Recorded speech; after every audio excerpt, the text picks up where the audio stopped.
Hey, thanks for joining us today at Windows Server Summit 2024. This is your daily wrap up. I'm Rick Claus. I thought I'd bring along a few of the folks on the team who helped pull this together. I'm joined here by Amy Collier and also Pierre Roman, who are behind the scenes making sure things are working and putting this sort of stuff together.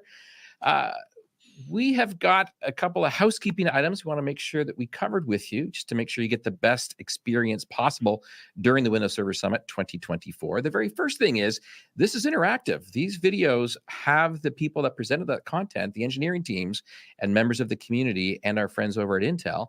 They are there answering your questions. So if you want to ask questions during the videos and for the rest of this week, all you have to do is make sure that you're registered at the tech community environment. You're logged in with your profile.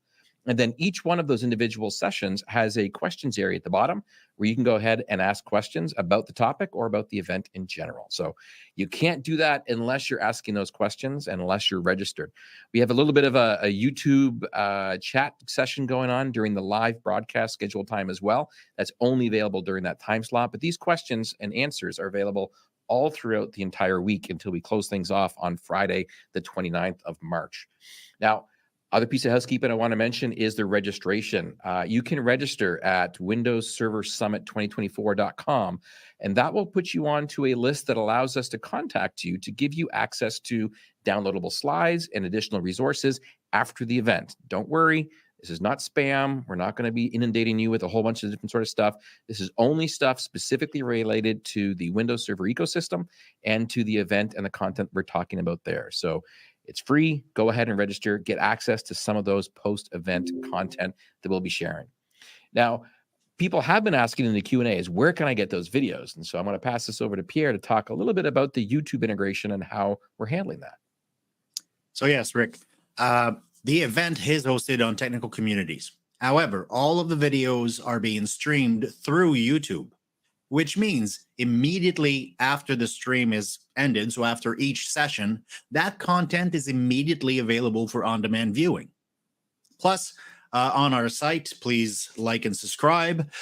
You can access our playlist that will show all of the sessions for the Windows Server Summit 2024. And of course, we couldn't do any of this without you. So I'll ask Amy to talk about the evals. Yes, evaluation and feedback. Feedback is so important to us. So each session will have a QR code so you can provide feedback, whether it was on the technical content or if you have more questions. We just want to provide a better experience. So the more feedback we can get, the better we can make these events for you in the future. So make sure to scan that QR code at the end of each session. And there's also a feedback overall for the entire event. And so you might have seen this QR code, as Amy mentioned, at the end of each session. This particular one right here is just for the event all up feedback, if you could. Right. You'll see this a couple of times, but this is a great place to go off and let us know how the overall event and look and feel for how things are and how they're going. And that brings up another event. I'm about to say, yeah, we've got one more thing we wanted to share, and this is from Amy. Yes. I am part of the Azure Migration Virtual Event. So if you could join us on April 16th, scan that QR code and they'll take you to the registration page where there'll be a lot of speakers like Jeff Woosley and more. So we've got a lot more content planned for Windows Server Summit 2024, but I just wanted to say on behalf of the team, thank you so much for joining us today and for taking in some of this content. We really appreciate the time you've taken to be with us. We've got more plans. So with that being said, have a great day. Thanks a lot for being there. Thank you. Cheers.